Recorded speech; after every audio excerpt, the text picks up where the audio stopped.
Okay, so when I say full support, I'm talking about the modes where the ventilator is doing all of the patient work. Now, yes, there is a true control mode where the patient can't initiate any breaths at all, but that's more of a textbook thing. You won't often see that in clinical practice.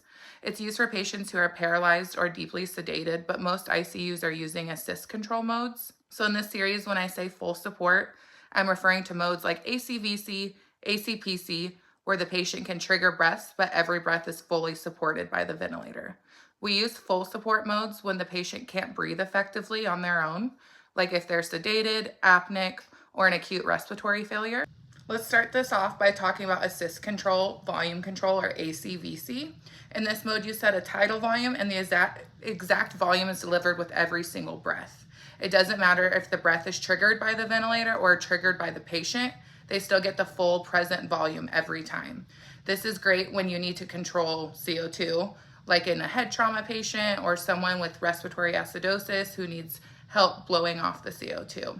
The downside is if the patient starts breathing too fast, they'll stack those full volume breaths, and that can lead to auto PEEP or breath stacking. Now let's talk assist control, pressure control, or ACPC mode. Here you're setting a target inspiratory pressure and the ventilator delivers a breath to meet the pressure. But the volume can vary depending on the patient's lung compliance. This is ideal in situation like ARDS or when the lungs are too stiff and you want to protect them against high pressures. It still gives the full support, but it gives you more control over peak pressures, making it safer for fragile lungs.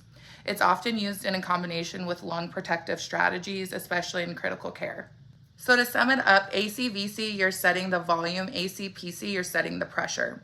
Both are full support modes, meaning the patient gets help with every single breath, no matter who triggers it.